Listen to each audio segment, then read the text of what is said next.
আপনি চিন্তা করবেন না, কারণ ফাইন্না মাআল উসরি ইসরা, indeed with every hardship there is ease. প্রত্যেক কষ্টের পরেই আনন্দ আছে না নাই? প্রত্যেক দুঃখের পরেই সুখ দিয়েছে কে?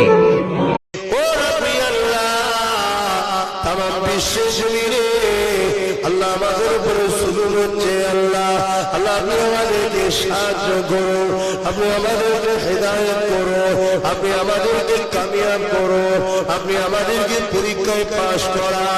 আল্লাহ তাআলা আপনি আমাদের উপরে সাহায্য রহমত বর্ষণ করো। জালিমদের হাত থেকে বিশ্বে মুমিনা মা বোনেদের ইজ্জত আবরু